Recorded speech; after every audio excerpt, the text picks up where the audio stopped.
reaccionado? ¿Cómo fue la última vez que reaccionaste cuando te hablaron de Cristo, de su sacrificio, de su resurrección, del llamado a arrepentirte de tus pecados?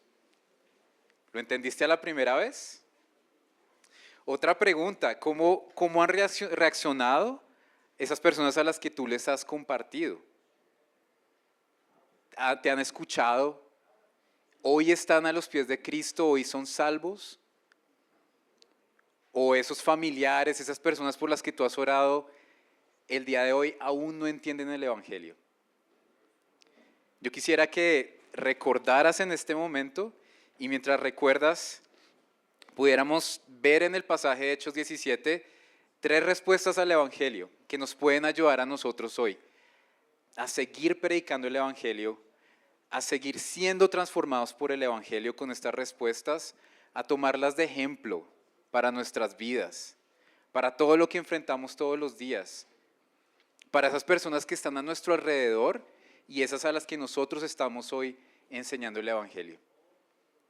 ¿Qué tal si me acompañan una vez más en una oración? Señor, te doy gracias por tu palabra y te ruego, Señor, que en estos ejemplos de Pablo, de diferentes personas que escucharon en este momento, en este capítulo, Señor, después del capítulo 16, en este emprendimiento de Pablo en Europa, Señor, pasando por Filipos y ahora llegando a otros lugares, tú nos hables en esta mañana, Señor. Nos permitas escuchar tu voz. Nos permitas escucharte hablar y toques nuestros corazones, nos animes, nos exhortes, nos ayudes, Señor, y sigas guiando nuestros pasos. Ruego por atención en nuestros corazones, por un corazón noble, Señor, frente a tu palabra. En tu nombre, Señor Jesús, te oramos a ti, Padre. Amén. Tres respuestas diferentes, hermanos. Y miremos, tres cosas acá. En Tesalónica, una posición religiosa. ¿Se acuerdan de dónde venía Pablo? Hace 8 días, ¿dónde estuvieron describiendo a Pablo? ¿En qué lugar? Macedonia, Troas y en Filipos, ¿cierto? ¿Se acuerdan que termina en Filipos?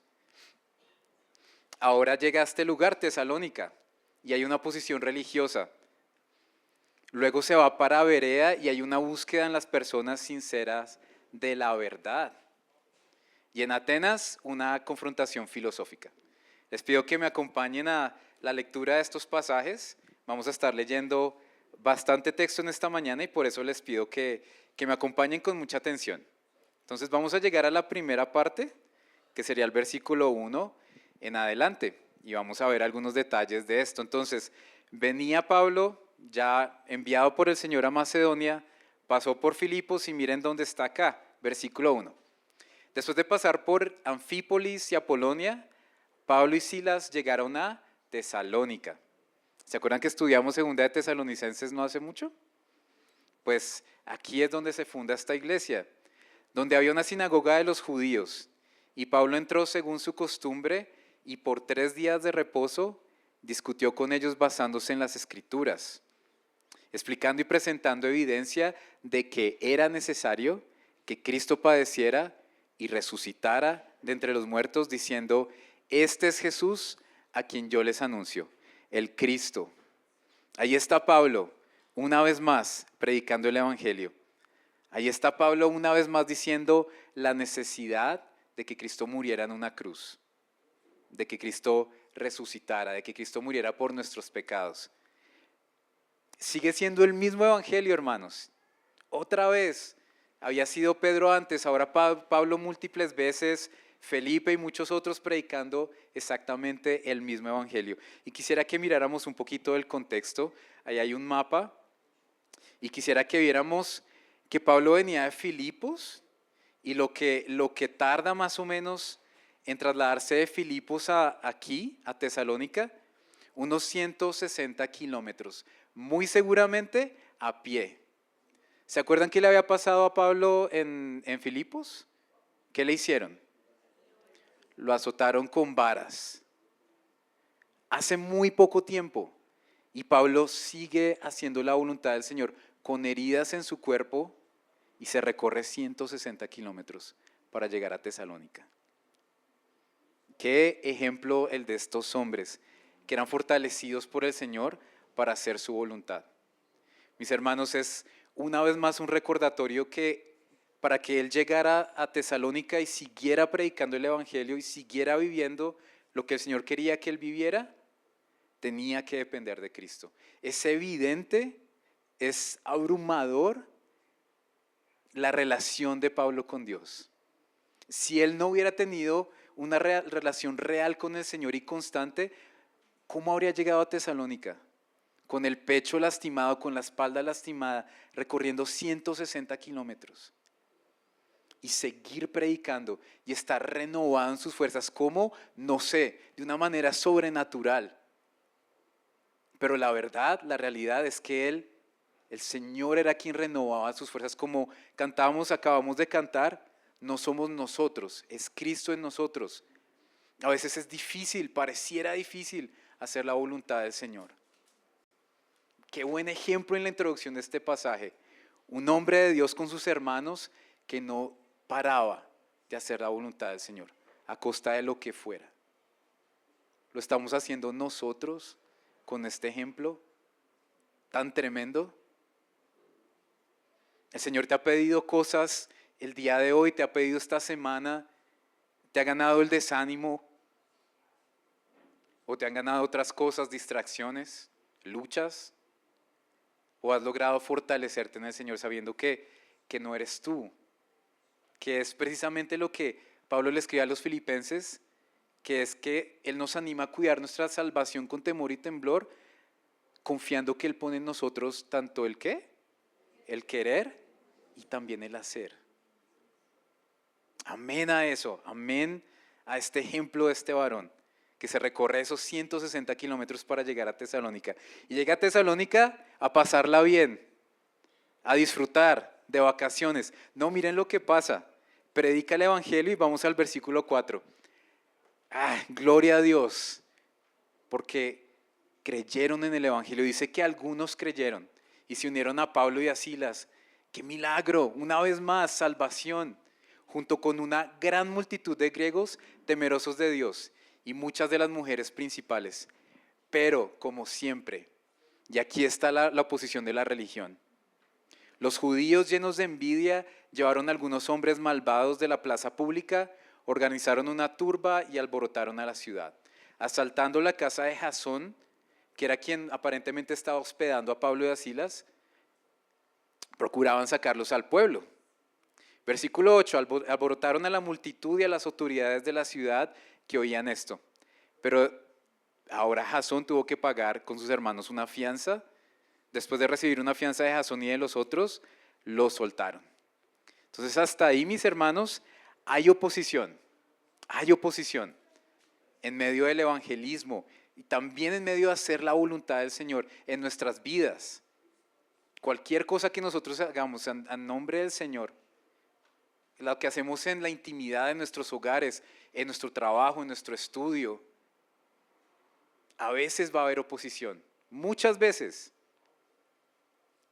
pero nosotros podemos seguir haciendo la voluntad de Dios y también podemos seguir compartiendo el Evangelio, así haya oposición.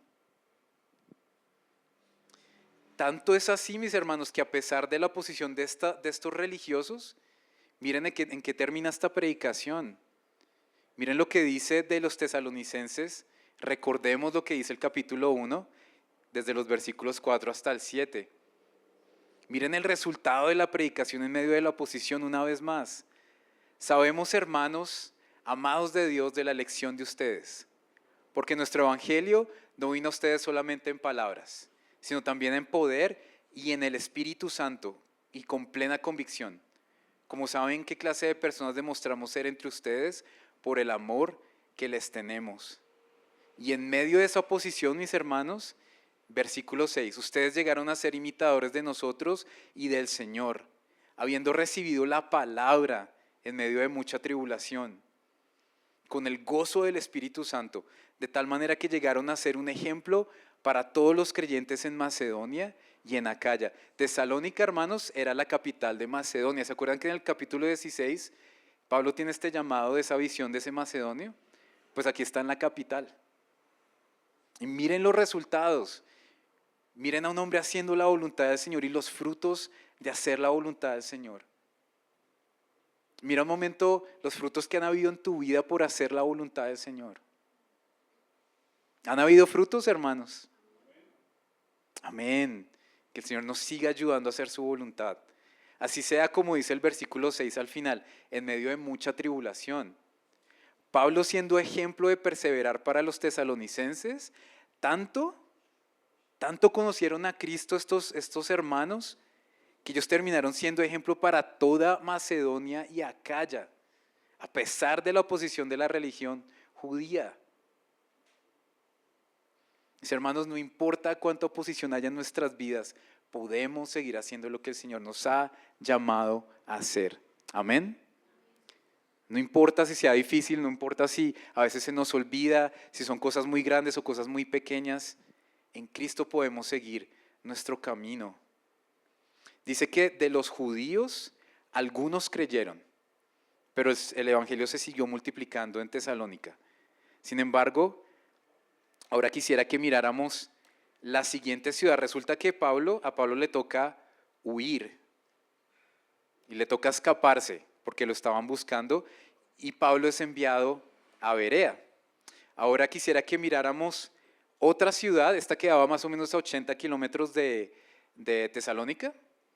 Se podrían demorar 1 o 2 días a pie, más o menos Pablo, y él se va a Berea. Miremos qué pasa en Berea. En Berea quisiera que viéramos el ejemplo de la búsqueda sincera de la verdad. Miren el versículo 10, sigamos estudiando, recordando qué fue lo que pasó con Pablo. Enseguida los hermanos, versículo 10, enviaron de noche a Pablo y a Silas a Berea, los cuales al llegar fueron a la sinagoga de los judíos. Ahora miremos esta diferencia que Lucas quiere hacer. Estos judíos eran más que, mis hermanos, más nobles que los de Tesalónica. Pues recibieron la palabra con toda solicitud y miren lo que hacían. ¿Qué hacían, mis hermanos? Escudriñaban diariamente las Escrituras para ver si estas cosas eran así.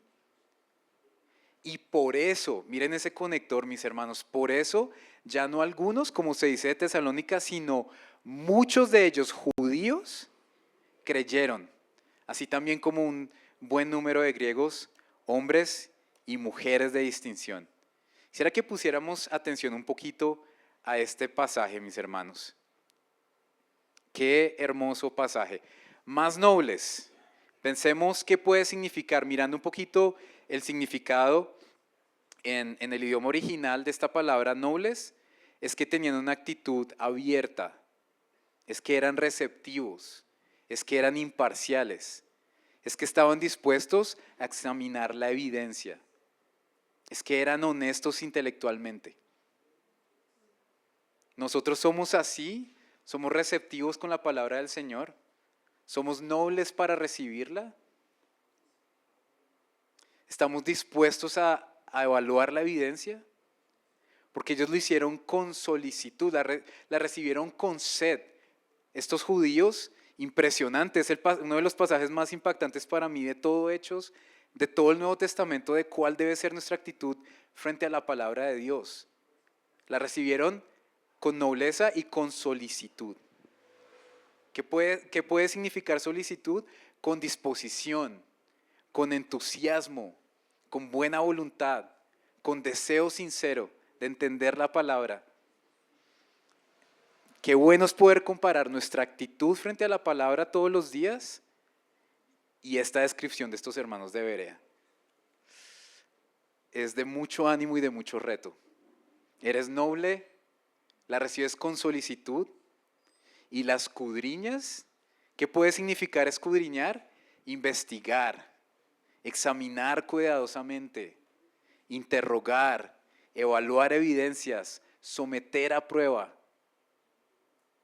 Qué buen ánimo para nosotros con la palabra, mis hermanos. Porque mis hermanos, muchas veces cuando esa no es nuestra actitud, por eso mismo es que han habido y hay hoy tantas iglesias que no tienen el evangelio de Cristo, que creen en la prosperidad, que creen en muchas otras cosas. ¿Por qué? por no tener esta actitud. Gloria a Dios por ustedes, mis hermanos. Gloria a Dios por todas las veces que ustedes se esfuerzan por seguir escudriñando las Escrituras.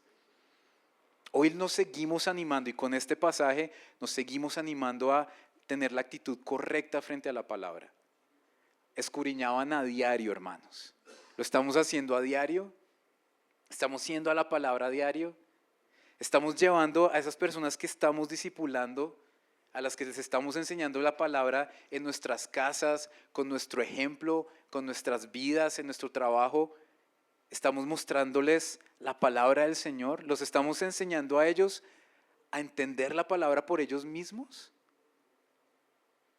Qué hermoso, hermanos, que nuestros hermanos, que aquellos a los que nosotros discipulamos, aprendan a hacer sus devocionales ellos solitos, examinando un pasaje, escribiendo, investigando cuál era el contexto, quién era el autor, a quién se lo escribió, bajo qué circunstancias, qué nos dice ese pasaje del Señor, de su carácter, de sus atributos, qué nos dice ese pasaje a nosotros, qué espera el Señor de nosotros. Y qué hermoso que una persona a la que yo estoy discipulando aprenda todas estas cosas. Mis hermanos, yo no tengo casi nada con estos materiales del Pan de Vida, por ejemplo, ese devocional diario. Es un manual, es bueno, es necesario muchas veces, pero qué mejor que todos aprendamos a hacer nuestro devocional yendo a la palabra pura, masticando la palabra, pedacito a pedacito, rumiando como las vacas, rumiando y rumiando y rumiando. Que le enseñemos eso a los discipulados, a nuestros hijos, a familiares, amigos, a esas personas a las que les estamos compartiendo las palabras, a nuestra esposa, a nuestro esposo, a esas personas con las que compartimos, que nos animemos entre nosotros a escudriñar con esa buena disposición, mis hermanos. Qué espectacular ejemplo. Y mis hermanos, los hermanos de Berea no fueron ajenos a la oposición. Y a pesar de la oposición, el evangelio seguía creciendo. Miremos el versículo 13. Pero cuando los judíos de Tesalónica supieron que la palabra de Dios había sido proclamada por Pablo también en Berea, también llegaron allá. Se pegaron el viaje de los 80 kilómetros también. Como que no tenían más que hacer que eso estos judíos, para agitar y alborotar a las multitudes. Versículo 14. Entonces los hermanos otra vez inmediatamente enviaron a Pablo para que fuera hasta el mar, pero Silas y Timoteo se quedaron allí. ¿Sí? Entonces miremos, Pablo siembra el evangelio, siembra la palabra y sigue adelante. Pero miren esta estrategia, me encanta. Silas y Timoteo se quedaron allí. No se quedaron los creyentes solos. Y aparentemente, muy seguramente líderes en Tesalónica también se quedaron. No sabemos si de pronto Lucas, es posible. Miren cómo todos estos líderes fueron quedándose con estos creyentes y se fueron fundando iglesias. Mis hermanos, algo que me anima también este pasaje antes de que sigamos es que la palabra del Señor da fruto. Amén. ¿Cuánto fruto ha dado la palabra en tu corazón? ¿Cuánto fruto ha dado en tu familia? ¿Tú has visto personas que, como pensábamos al principio, no han entendido? No te canses de orar por ellos, hermanos. No te canses de orar por ellos. Vean cuántas personas hemos sabido hoy que al fin han entendido. Después de cuánto tiempo, pero han entendido. Estos hermanos de Berea tuvieron la actitud perfecta y entendieron de una. Yo no entendí inmediatamente, mis hermanos, pero cuando llegué a esta iglesia, desde el principio me enseñaron a escudriñar las Escrituras. Ánimo, porque la palabra del Señor va a dar fruto. Te estén entendiendo o no en este momento, estén creyendo o no esos compañeros del trabajo, o familiares, o amigos o vecinos, lo cierto es que en algún momento esa persona va a entender, o si no va a entender, igual se va a encontrar con el Señor, pero va a escuchar y va a seguir escuchando de lo que tú prediques, de lo que tú enseñes. Qué buen ánimo el de Pablo que nos da a nosotros, el de Silas, el de Timoteo. Miremos entonces el versículo 15. Los que conducían a Pablo lo llevaron hasta Atenas, después de recibir órdenes de que Silas y Timoteo se unieran a él lo más pronto posible, y se fueron. Ahora, Son unos de 2 a 5 días en barco. Este siguiente viaje de Pablo. ¿De dónde sacaba fuerzas? Hermanos, ¿de dónde sacaba Pablo fuerzas para hacer todo esto? Más oposición, más oposición, más viajes y más viajes. Y seguía haciendo la voluntad del Señor. ¿De dónde sacaba fuerzas, hermanos? De permanecer en su Creador, de permanecer en su Salvador. Qué gran ejemplo. Y miren ese versículo, miren el versículo 15. Miren que los que habían hospedado a Pablo lo llevaron hasta Atenas. Se pegaron ese viaje de 2 a 5 días por mar para llevar a Pablo. Miren ese nivel de hospedar. No solo lo hospedaron, se hicieron completamente responsables de Pablo. Otro gran ejemplo acá de estas personas que habían ayudado a Pablo. Qué bueno que es hospedar, qué bueno que es recibir a otros. Ojalá nosotros podamos ser más hospedadores cada vez. Qué bueno por los que son ejemplo para nosotros de ser hospedadores en sus casas. Tienen que estar abiertas, nuestros recursos tienen que seguir siendo para la obra de Cristo. ¿Quiénes de nosotros habrían sido capaces de llevar a Pablo hasta Atenas en barco de no sé cuántos días? ¿Quiénes de nosotros habrían sido capaces de hacer eso? Y aquí sigue Pablo y vamos a el último escenario, la última ciudad a la que llegó Pablo a predicar el Evangelio. Miremos Atenas y la confrontación filosófica. Y aquí hay un gran tramo de este pasaje de Hechos 17. Ahora Pablo está solo, esperando en Atenas. Miren el versículo 16. ¿Qué dice de Pablo? Mientras Pablo esperaba en Atenas, su espíritu se enardecía dentro de él al contemplar la ciudad llena de ídolos. Así que discutía en la sinagoga con los judíos y con los gentiles temerosos de Dios y diariamente en la plaza con los que estuvieran presentes. Otra vez, durante varios días, Pablo solo predicando el Evangelio. Y quisiera que miráramos algo muy especial en este versículo 16. El espíritu de Pablo se enardeció por todos los ídolos, todos los templos de tantos dioses que estos atenienses tenían. 3 lugares diferentes: Berea, el segundo, el primero era Tesalónica, donde habían religiosos, otros receptivos de la palabra, y ahora estos que tenían tantos ídolos, eran unos intelectuales y también religiosos. Pero miren la actitud de Pablo. Pablo se incomodó con los ídolos que pudo encontrar en esta ciudad. Yo quisiera que pensáramos en un momento en los ídolos que aún prevalecen en este mundo hoy, los ídolos que hay afuera, pero los ídolos que hay aún en nuestros corazones, porque los ídolos existen afuera, en quienes no conocen a Cristo, pero los ídolos también existen en el corazón del creyente. ¿Tú recuerdas eso? Pablo, por la relación, lo que yo puedo ver es que por la relación que Pablo tenía con el Señor, estaba batallando con sus propios ídolos. Tanto que no podía soportar los ídolos que él veía en ese momento. ¿Dónde están esos ídolos en tu corazón hoy? ¿Qué ídolos alejan a las personas no creyentes de Cristo el día de hoy? Esos ídolos no han cambiado mucho. El amor al dinero, el placer. Y mis hermanos, en nosotros como creyentes, nosotros sabemos qué es un ídolo, mis hermanos. ¿Ustedes pueden definirlo ahí en su mente? ¿Pueden recordar qué es un ídolo?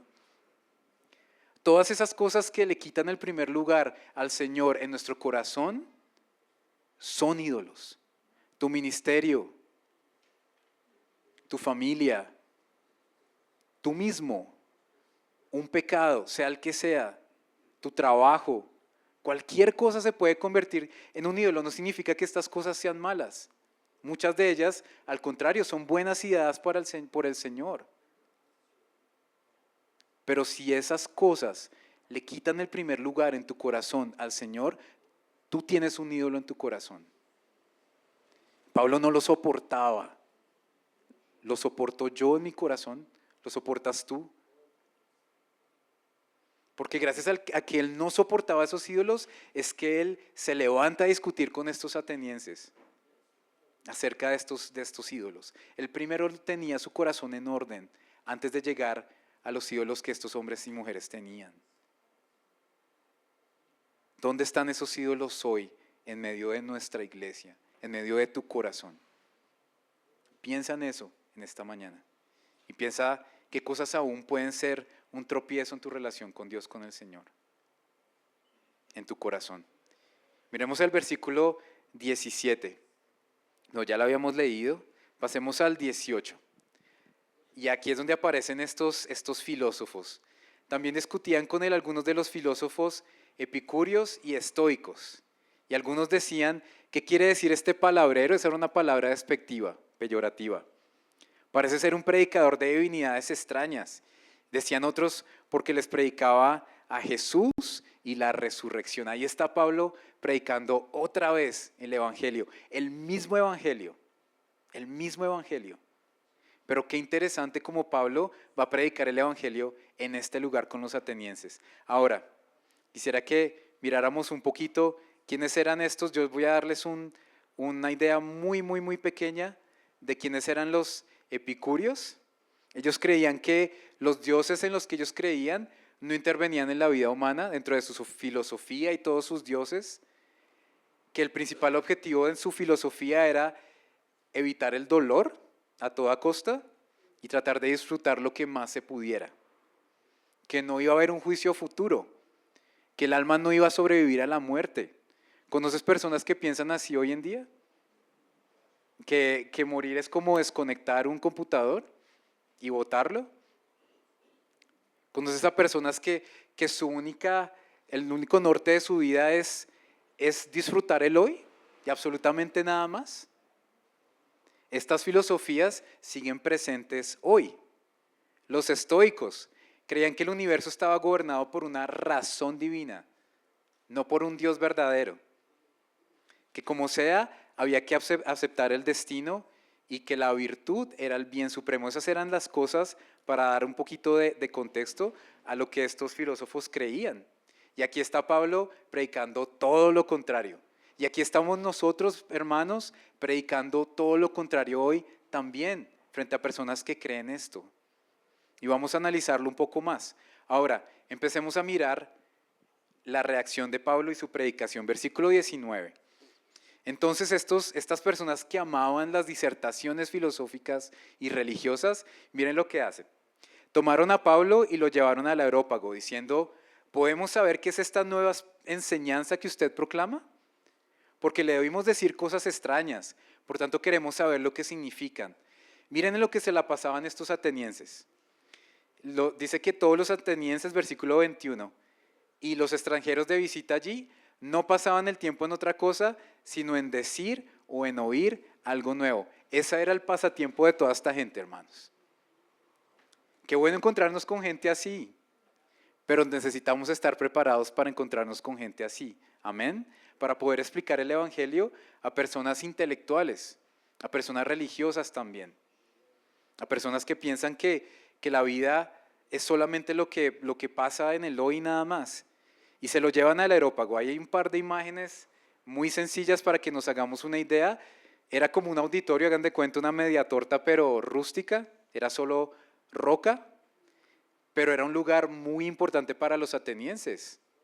Sí, aquí había un concilio de los atenienses y llevan a Pablo ahí, a un lugar político e intelectual y prominente de Atenas en ese momento. Y ahí está Pablo, el que estaba simplemente haciendo la voluntad del Señor, predicando y haciendo lo que el Señor le mostraba en todo momento.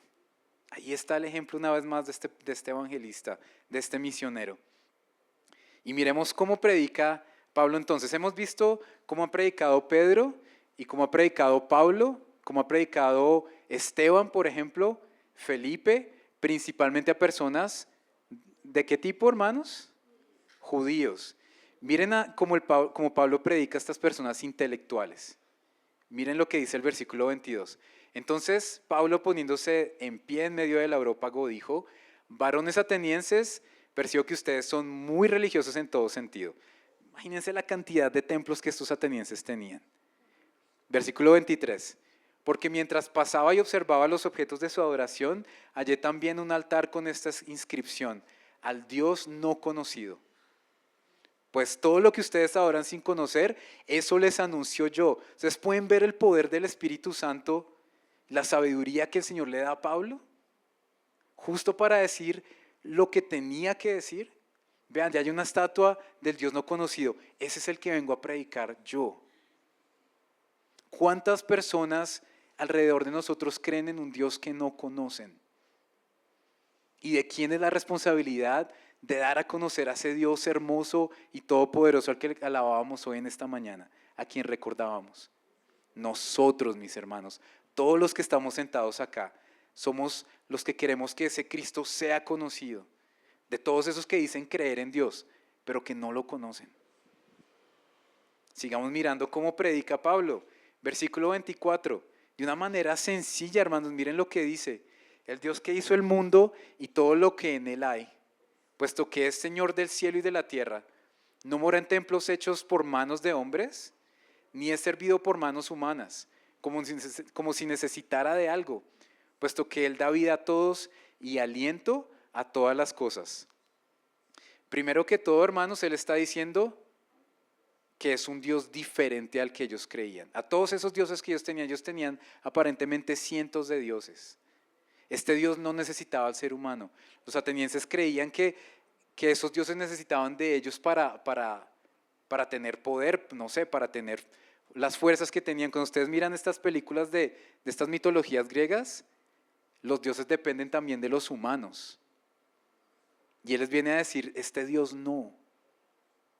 Y mis hermanos, una vez más, aquí está el evangelio de la gracia, de que no es por obras, de que no tenemos que hacer nada para aceptar y entender el evangelio de Cristo más que creer, que no se trata de las obras, que no se trata de lo que tú puedas hacer para acercarte al único Dios verdadero, que lo que tienes que hacer es creer en Cristo como tu Salvador, aquel que murió por tus pecados y resucitó por tus pecados. Eso es lo que estaba predicando Pablo. Y saben, parece que citó Isaías. Dice, miren la última parte del versículo 25. Dice que él no necesita de nada, puesto que él da a todos vida y aliento a todas las cosas. Miren lo que dice Isaías 42:5. Así dice Dios el Señor, que crea los cielos y los extiende, que afirma la tierra y lo que de ella brota, que da la misma palabra que Pablo cita: aliento al pueblo que hay en ella y espíritu a los que por ella andan.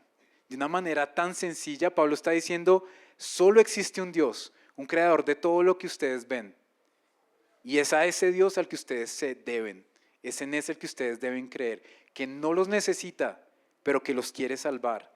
Miren el versículo 26. De uno solo, Cristo Jesús, Dios hizo todas las naciones del mundo, el primer Adán y el segundo Adán. Dios hizo todas las naciones de la tierra, versículo 26 de Hechos 17, para que habitaran sobre toda la superficie de la tierra. Aquí ya se está devolviendo a Génesis, Pablo, con estas personas que no conocían las Escrituras, habiendo determinado sus tiempos y las fronteras de los lugares donde viven. Y leamos todos el versículo 27, hermanos. Pongámonos de pie un momento y acompáñenme a leer este versículo, solo para que refresquemos un poquito nuestra atención. Miren lo que dice el versículo 27, leámoslo a la cuenta de 3. 1, 2, 3. Para que buscaran a Dios y de alguna manera palpando lo hallen, aunque Él no está lejos de ninguno de nosotros, porque en Él vivimos, nos movemos y existimos, así como algunos de los profetas de ustedes han dicho, porque también nosotros somos linaje suyo. Pueden sentarse, hermanos. Gracias. Pablo les está diciendo: el único Dios verdadero, su Hijo, que fue enviado a salvar este mundo, es por quien ustedes existen. Está hablando del Logos. Esta palabra era muy familiar para estos filósofos, el Logos, pero Pablo lo está explicando de otra manera. Está diciendo que, y eso lo leímos en esta mañana también, que en Él nos movemos, en Él existimos y en Él vivimos. Y tan preparado, tan apologeta era Pablo, tan listo para defender la fe en Cristo estaba este varón, que cita a los mismos poetas atenienses en la historia de estos hombres. Que sus propios poetas dijeron que nosotros somos linaje suyo, de ese Dios al que ellos parecían tal vez creer, de esa estatua que era un Dios desconocido. Pablo les cita eso y les predica el Evangelio. ¿Estás preparado para predicar el Evangelio de esa manera, hermano? Para compartir la palabra de esa manera a tu hogar, a tus familiares, a tu familia, a los que más amas. Que el Señor nos siga preparando con su palabra. Que tú sigas escudriñando y podamos predicar el Evangelio de esta manera. Tremendo. Una vez más, la muerte y resurrección de Cristo. Sigamos leyendo el versículo 29. Y con esto ya terminamos un poquito esta parte de la predicación de Pablo. Versículo 29. Siendo pues linaje de Dios, y está incluyendo a todos los humanos, no debemos pensar que la naturaleza divina sea semejante a oro una vez más, no a esos ídolos que ellos tenían, plata o piedras esculpidos por el arte y el pensamiento humano. Por tanto, habiendo pasado por alto los tiempos de ignorancia, Dios declara a todos los hombres en todas partes, ¿qué, mis hermanos? Que se arrepientan. Una vez más, mis hermanos, tenemos que invitar a esas personas a las que les compartimos a que se arrepientan de sus pecados. Si hoy nos visitas y quieres acercarte a Dios, es necesario que te arrepientas de tus pecados.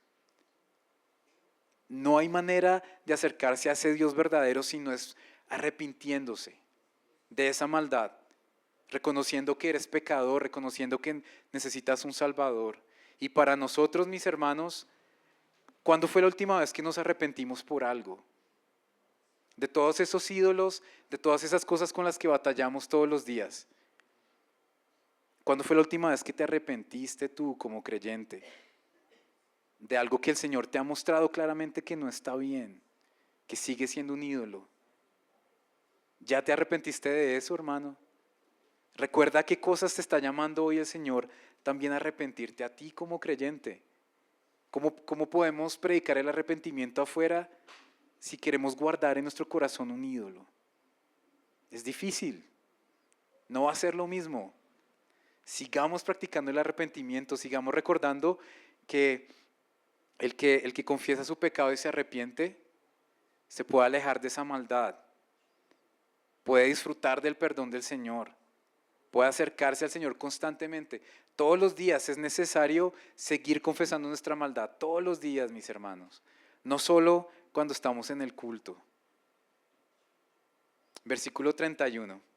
Él ha establecido un día en el cual juzgará al mundo en justicia, por medio de un hombre, Cristo, a quien Él ha designado, habiendo presentado pruebas a todos los hombres, cuando lo resucitó entre los muertos. Dice, hermanos, una vez más, Pablo habla de la primera venida de Cristo y la segunda. La primera venida de Cristo a salvar y la segunda venida de Cristo con su juicio.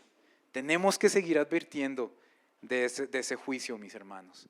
Tenemos que seguir advirtiendo de que nuestro Cristo vuelve por segunda vez. Amén. ¿Tú anhelas que Él vuelva? Estamos tratando de que las personas escuchen ese evangelio para que sean salvos, si el Señor lo quiere, de su juicio. Lo cierto, mis hermanos, es que un versículo más que recuerdo que se me olvidó citarles, es que también entre todos esos versículos, el Salmo 19, 7 dice que la ley del Señor es perfecta y restaura el alma.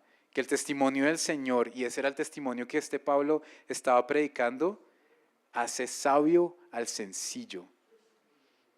Todas estas personas fueron hechas sabias. Todos los que escucharon, los que decidieron aceptar el evangelio.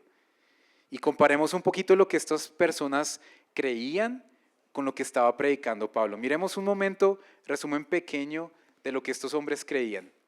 Mis hermanos, miren lo que decía el estoicismo. La virtud nace del ser humano. Todo gira alrededor de nosotros. ¿Qué decía Pablo? La virtud es un don de Dios, la capacidad, todo lo bueno que el hombre tiene viene del autor de ese hombre, del autor de esos talentos, del autor de esos dones. Que nosotros debemos confiar en nosotros mismos. Y piensen un poquito de estos estoicos si hoy es lo que se sigue creyendo allá afuera, que inclusive puede permear nuestros corazones hoy. La confianza en nosotros mismos. Pablo les dice, no, la confianza es en Dios. Que la felicidad viene de desarrollar esa virtud, de ese éxito del ser humano. ¿En cuántas iglesias se predica el éxito del ser humano? Y Pablo dice que no, que la felicidad viene de Dios y de la esperanza eterna. Que la fuerza está dentro de ti. ¿Han escuchado algo así? No, la fuerza viene de Dios, dice Pablo. Y que la muerte es el final natural y no hay nada más. No, Pablo dice la resurrección es la esperanza y eso fue lo que nos compartieron nuestros hermanos hoy y lo que cantamos. Que cuando estemos delante del Señor vamos a decir, no fue por mí, fue por lo que tú hiciste, Señor, que estoy delante tuyo hoy y para siempre. Amén. Eso era lo que predicaba Pablo. Qué hermoso que es el Evangelio, qué hermoso que es predicarnos el Evangelio hoy y que eso renueve nuestras fuerzas, mis hermanos, como eran renovadas las fuerzas de Pablo, de Silas, de Timoteo, de Bernabé separado de Pablo, predicando con Marcos en otro lado, pero predicando el Evangelio, haciendo la voluntad del Señor. Terminemos entonces de ver cómo termina el capítulo 17 de Hechos, hermanos. Leamos el versículo 32. Cuando oyeron de la resurrección de los muertos, algunos se burlaban. Mis hermanos, se van a seguir burlando. No te intimides, no te desanimes si se burlan del Evangelio. Recuerda que no se están burlando de ti, ay, el cristiano. Principalmente se están burlando de Cristo. Clama por misericordia para esas personas que rechazan el Evangelio, que se burlan del Evangelio. Pero esto va a seguir pasando, pasó en ese momento y va a seguir pasando. Pero otros dijeron, lo escucharemos otra vez acerca de esto y sigamos, versículo 33, entonces Pablo salió en medio de ellos, pero algunos se unieron a él. ¿Y qué pasó, mis hermanos? Creyeron, entre los cuales estaba Dionisio, el areopagita y una mujer llamada Dámaris y otros con ellos. Dionisio, hermanos, era una persona prominente en este concilio ateniense y llegó a los pies de Cristo. Una vez más, insisto, tú no sabes qué va a hacer el Señor con la enseñanza del Evangelio, con las veces que tú le enseñas la palabra a otra persona, con las veces que tú compartes tu fe con otra persona. No dejes de hacerlo, no dejes de hacerlo. En el futuro muchas veces es que te vas a darte cuenta. Como dice Lucas, creo que es el capítulo 16, la parábola de este siervo, este mayordomo infiel, que nos hagamos de las riquezas injustas para usarlas correctamente para que en la eternidad muchos nos saluden. Por esa predicación que el Señor nos llevó a dar, por esas personas que están perdidas, pero tú no sabes, nosotros seguimos haciendo nuestra tarea. La salvación no depende de ti. La salvación depende del Señor, amén. Él es el autor, recordamos una vez más, el Señor salva a los que Él quiere. Nosotros seguimos predicando, nosotros seguimos renovando nuestras fuerzas en Cristo. Y si hoy, mis hermanos, algo que me confrontó muchísimo este pasaje, los ídolos que llevan a las personas a no tener esperanza afuera, que los llevan a tener una vida sin esperanza a pesar de todo lo que ellos tienen. Y esos ídolos que tropiezan en nuestro corazón, que nos alejan del Señor. Yo quiero irme con estos versículos, mis hermanos. Apocalipsis 2:4 dice, tengo esto contra ti, en la iglesia de Éfeso, que has dejado tu primer amor. Recuerda, por tanto, de dónde has caído. Y la misma palabra, hermanos, arrepiéntete y haz las obras que hiciste al principio. Es un momento de examinar. Miren lo que dice Lamentaciones 3. Examinemos nuestros caminos y escudriñémoslos y volvamos al Señor. Es necesario que constantemente, como nos compartían hoy nuestros hermanos, sigamos una tras otra vez, volviendo al Señor. Pongámonos de pie, mis hermanos. Miren lo que dice el versículo 41.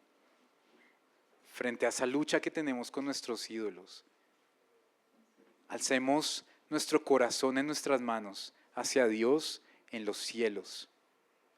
Nosotros hemos transgredido y nos hemos rebelado. Es algo que nos pasa constantemente, hermanos. No significa que que lo estemos dejando de hacer, que no seamos pecadores. Somos pecadores. Somos pecadores. Pero mis hermanos, el Padre nos ha perdonado en su Hijo. Amén. ¿Dónde estás tú en esta mañana? ¿Dónde está tu corazón? ¿Para ti Dios es un Dios desconocido como lo era para los atenienses? ¿Para ti Dios es religión? ¿O para ti el Señor y su palabra son lo más importante? Ni siquiera tu ministerio. Ministerio es una respuesta al amor que nosotros tenemos por nuestro Señor. ¿Dónde está tu corazón en esta mañana? Alabamos al Señor y yo recuerdo este versículo que leímos en esta mañana. ¿Qué le responderé? Dice Moisés. Y lo mismo que respondió Pablo a los atenienses era lo mismo que leíamos esta mañana en Éxodo 3. Dios dijo a Moisés, yo soy el que soy. Ese era el Dios que predicaba Pablo. El Dios que está sobre todas las cosas. Así dirás a los hijos de Israel, yo soy, me envió a nosotros. Ese es el Dios que está con nosotros hoy y todos los días. A pesar de lo que estemos viviendo, a pesar de nuestro estado emocional, a pesar de nuestro estado físico, económico. Nuestro Dios es el gran yo soy, es Yahweh. Es nuestro Salvador, es el que está con nosotros todos los días. Así se nos olvide algunas veces, así leamos, a veces oremos y pareciera que no está ahí, siempre. ¿En qué tipo de Dios crees tú en esta mañana? Recuerda que Él se hizo hombre y murió por tus pecados y resucitó al tercer día. Recuerda, arrepiéntete de tu maldad. Conozcas al Señor o no conozcas al Señor. Si tienes dudas de que hoy murieras y pudieras no estar con Dios para siempre, haz una pausa. Como dicen estos versículos, examina tu corazón, escudriña tus caminos. Habla con Ferney, habla con Cristian, habla con Carlos. Pero por favor no te vayas sin entender el Evangelio si tienes alguna duda. Y por cierto, mis hermanos, ese yo soy, ese Yahweh, ¿quién es más poderoso? ¿De la Espriella, Cepeda o nuestro Dios? Que pase hoy lo que tenga que pasar. Pero nuestro Dios soberano está por encima de quien quede. Amén. Quisiera que te tomaras un minuto y escudriña tu corazón.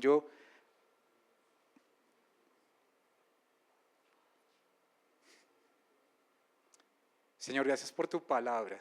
Gracias por estos terrenos diferentes, Señor. Tierras secas donde el enemigo lograba robarse las semillas, Señor, y muchos no entendían.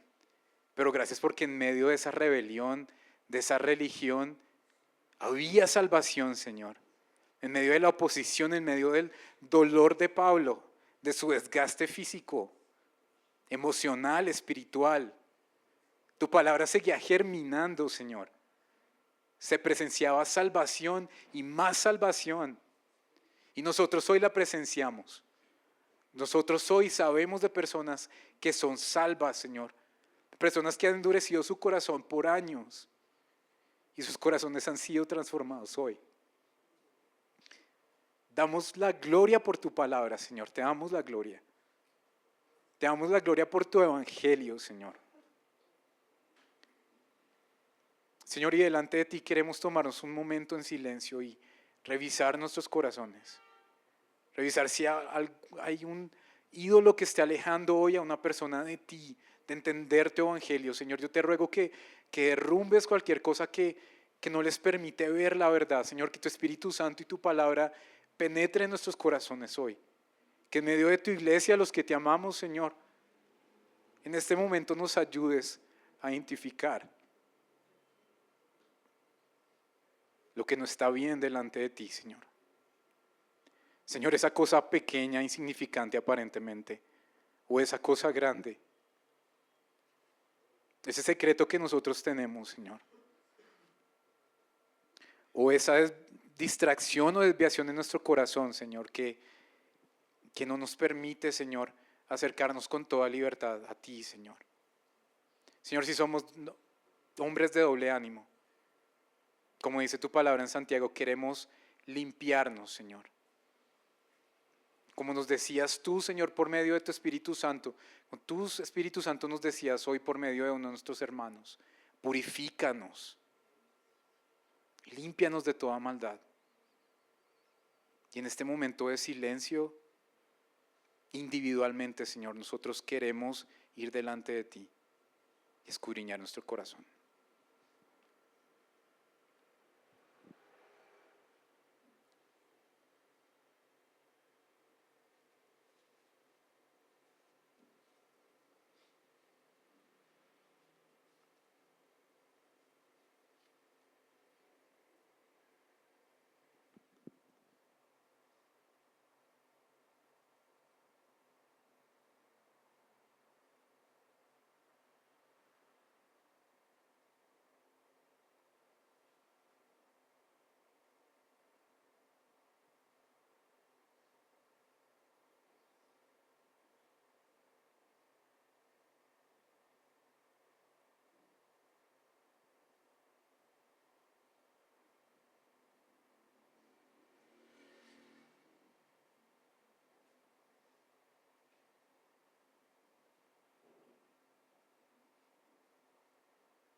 Gracias por tu palabra, mi Señor.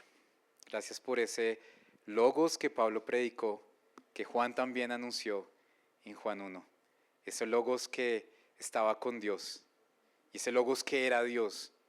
Señor, te rogamos que sigas cuidando de nuestra nación, mi Señor.